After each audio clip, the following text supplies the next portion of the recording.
はい、こんにちは、なぎこです。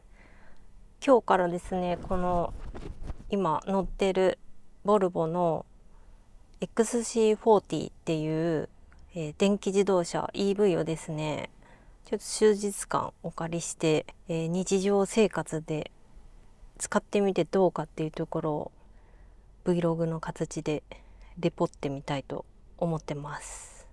ちなみに、少し前にミラノに行って、ワールドプレミアを見てきた EX30 っていう、同じく電気自動車があるんですけど、それより車の車体とかも一回り大きい車になってます。で、最近のボルボ車はですね、Google ビルトインって言って、こうスマホつないで使う Android Auto とは違って、もうこの車自体にGoogle が組み込まれているって形で、まず基本的には Google のアカウントでログインします。なのでちょっとログインしたいと思います。 Google にログインで QR コードが出てくるので、これをQR コードを読み込むと、スマホの方でいつもの Google アカウントにログインしてくださいって出るので、ここから Google アカウントにログインするだけです。来た。これでログイン完了。なんかここでパスワード打ったりとかしなくていいのがすごい楽で、この辺りの UX というか UI というかはさすが Google だなって感じですね。ログインが済むと、このプレイストアとかからこうやって、いろんなアプリがダウンロードできるようになります。駐車時のおすすめアプリ、結構ね、いろいろダウンロードできるっぽくて、すごいビバルディなブラウザとかもありますね。この、センターのスクリーンからは結構いろんな車の設定とかもできるようになっています。で、この車は先ほどお話しした通り Google ビルトインな車なので、OK Google が使えます。 Google アシスタント、ほら反応する。すみません、うまく理解できませんでした。 OK Google って言っても呼び出せるし、さらにウェイクワード OK Google を使わなくても、ハンドルのこの人の顔がついてるボタンを押すことで Google アシスタントを呼び出すこともできます。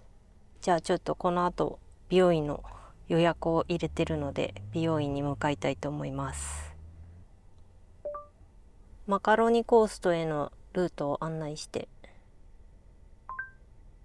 渋滞の場合、マカロニコーストは現在地から車で26分です。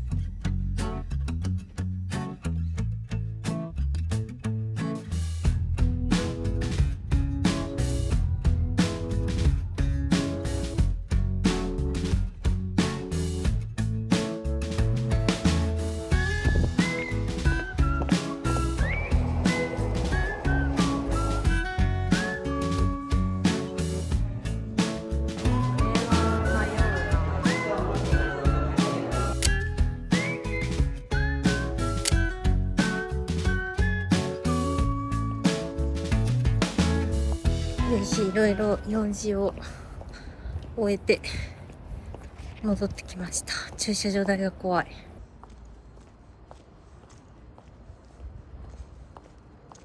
そうそう、ボルボの車にはこのボルボアプリっていうのがありまして、これもちょっと気になってたので使ってみようと思います。サインインが必要。よし、アカウント作ってログインした。ようこそ市川。この車体番号っていうのを入力すると認識するみたいですね。で、こっちでプロファイルをどうやら作る必要があるみたいですね。よし、ボルボ ID でログインしました。で、電話のペアリング。次。おー、すごい。Siri で車を一部操作ができたりするらしい。はい、つながりました。何ができるんだろうね。お問い合わせとかもできるみたいだし、遠隔でアプリから乗る前にエアコンの操作とかができるみたい。だから真夏とか真冬とか乗る前にエアコンかけといて、乗るときはもう快適な状態で乗れるみたいなことはできるっぽいです。あと充電のスケジューラーとか、あとこの画面はどうやら車両の今ある場所を表示してるみたいですね。だからどこ置いたっけみたいなことが防げる。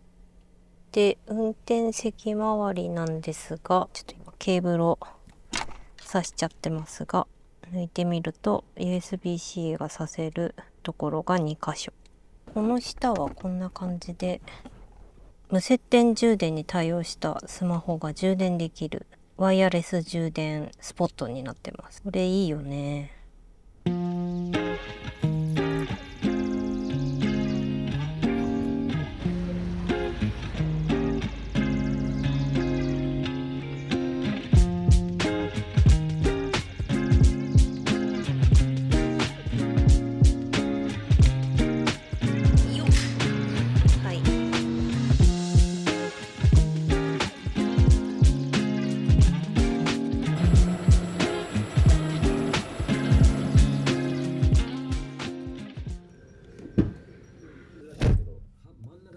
ここにケーブルで iPhone をよいしょつなぐと Google だけじゃなくて Apple の CarPlay ももちろん使えます。今日は Apple ナビで行くんですか？ちょっと試しに。はい。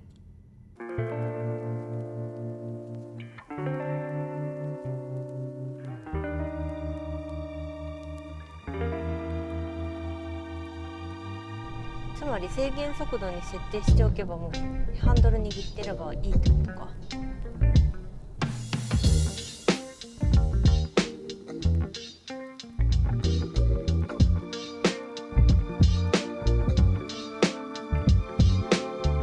いやー楽だね。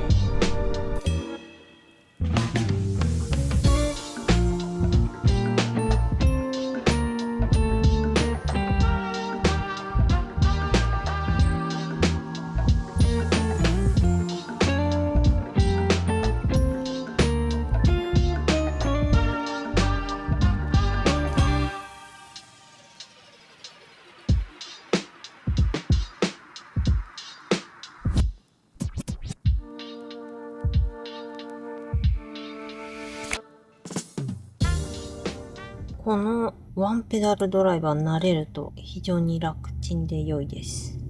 アクセルを離すと普通は完全に止まらないけど、ワンペダルドライバーは完全に止まるとこまで持ってってくれるっていう。いやーしかしいい天気ですな。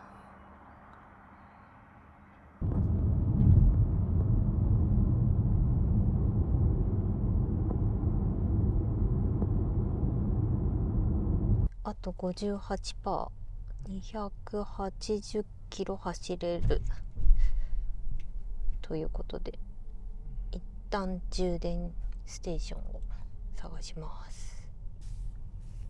急速充電。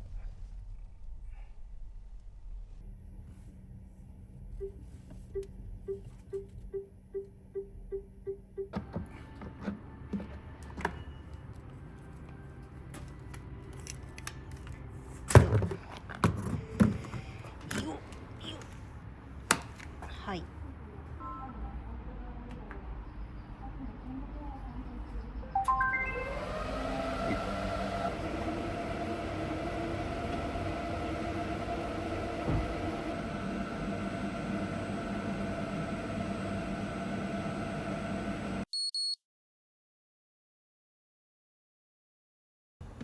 やはりちょっとここは出力が弱い。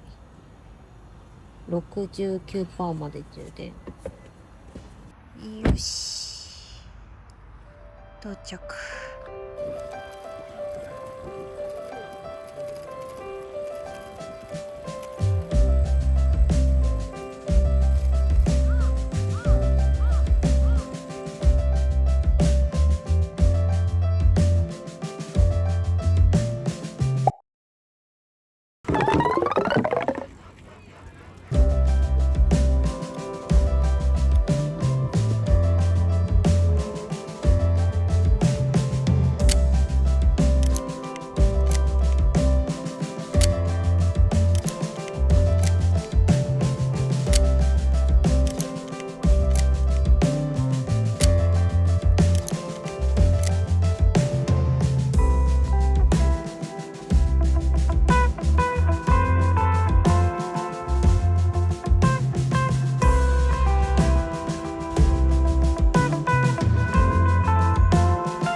それにしても長時間ドライブだったけど、電動だから車内がすごい静かなのと、やっぱドライビングアシストの機能があるからすごい楽でいい。すごい欲しくなる、本当に。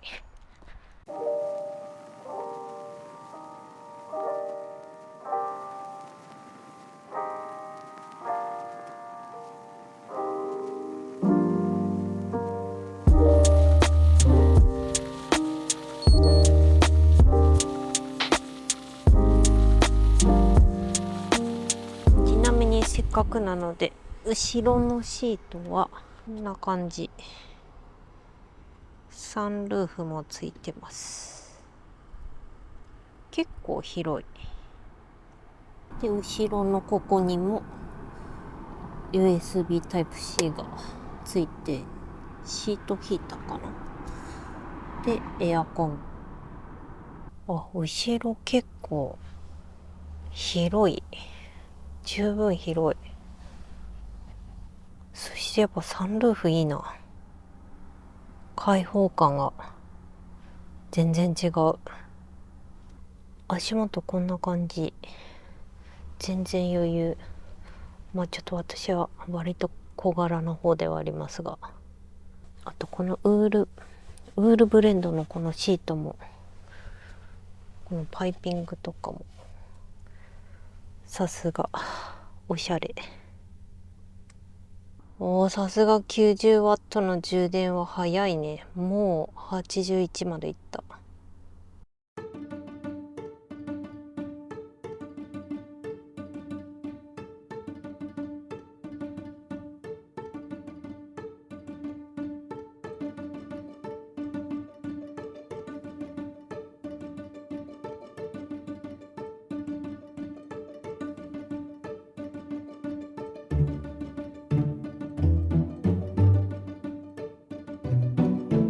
はい、というわけで昨日は茨城県にあるひたち海浜公園に行ってきたんですけれども、夜間車をどうしているかなんですけど、我が家のマンションの駐車場にはちょっと止められないので、近所のコインパーキングに止めてあります。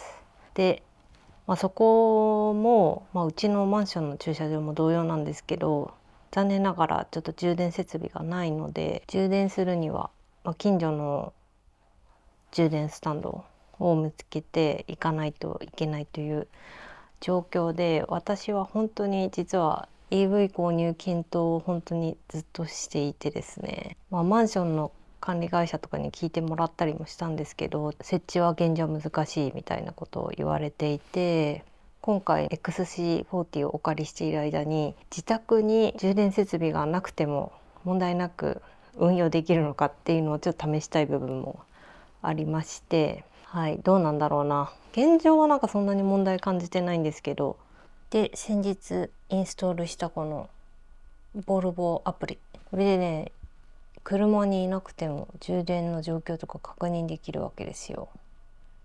52% ということで、ちょっと今日は時間があるので、近場の充電スタンドまでちょっと行って充電してこようかなと思ってます。このアプリなんですけど、今日ちょっと寒いので空調を起動してみようかな。すごい来た。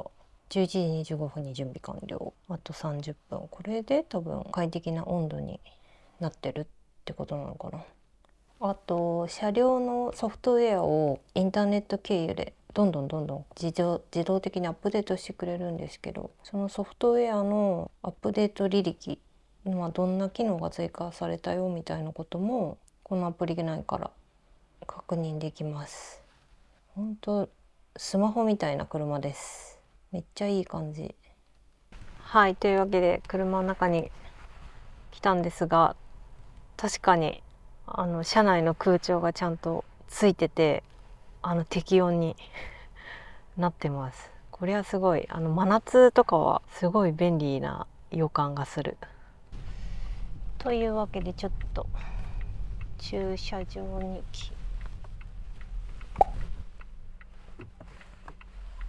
バッテリーを充電できるかしら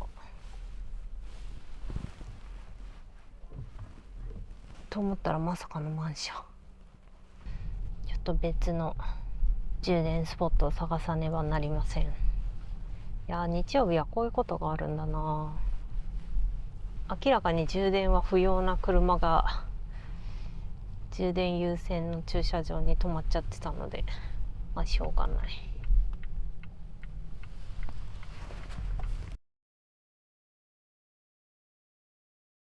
これね、さっきiPad の Google マップで調べてた目的地が表示されてるんですよね。ほんとスマホとか使ってるとこの感覚普通だと思うんですけど、そういう感覚で扱えるのが本当にあまりに自然で、だんだんありがたみが感じられなくなってきます。というわけでちょっとお台場の方に行きます。右方向です。およそ200メートル先、テレポート駅前を左方向です。この Google アシスタントはルートとかを聞くだけじゃなくて、エアコンの温度を上げて、はい、温度を上げます。エアコンの温度を上げたりもできます。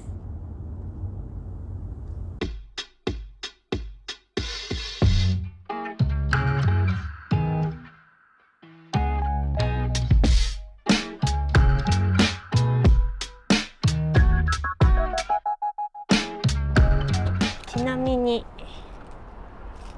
トランクはこんな感じです。これはなんか一応オプションらしいんですけど、車の中で何か災害にあったりとかした時のためにある車用の救急バッグらしいです。そう、こういうのもおしゃれ。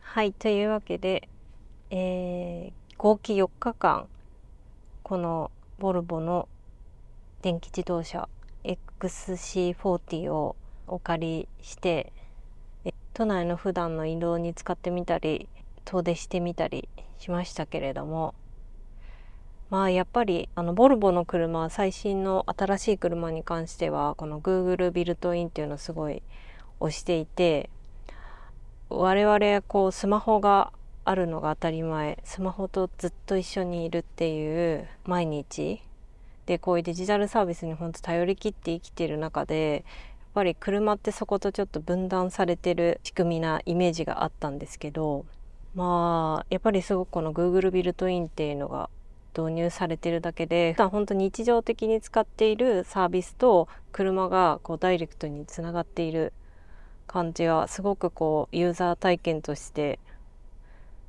こうあるべきだなという未来が見えるというか、なんかそんな感じがしました。あとやっぱり電気自動車はすごくこの走り出しのこのなんていうんだ、加速、あとこうエンジンかけた時ブルンとかも音もしないし、なんかそういうところがっていうんだろうな、静かだからこそなんかこう変なストレスを感じなくて、個人的にはすごく心地よくていいなって思いました。そうだな、ちょっと充電に関してはまあいろんなところで出先で充電ちょいちょいしていけば運用できなくはないけれども、やっぱり自宅に充電設備がちょっと欲しくなっちゃうなっていう感じがします。はい。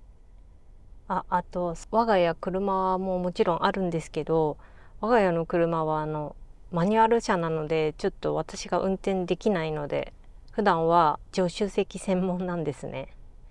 なんですけど、やっぱ改めて自分でこうどんどん操れる車があることで、なんかこうやっぱり誰かに運転してもらわないといけないじゃなくて、自分で自ら運転していけるっていうところで、なんかこうどこかに行こうっていうハードルとかがすごく下がって、なんかより自由な気持ちでいられるのがすごく楽しいなと思いました。なのでやっぱ車欲しいですねじゃあ返却する前にちょっと充電をしなきゃいけないので、どっか充電を探して、返却したいと思います。ではでは。ちょっと科学未来館に 50W があるっぽいので行ってきます。この 55EV っていうウェブサイトが充電スタンド探すには一番便利でした。科学未来館へのルート。渋滞なしの場合、日本科学未来館は現在地から車で5分です。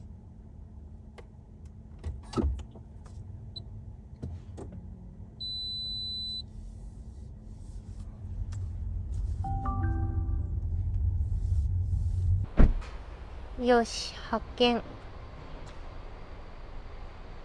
よし。さて30分で65からどこまで行けるか。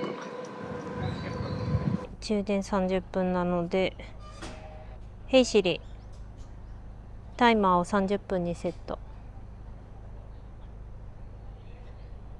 OK。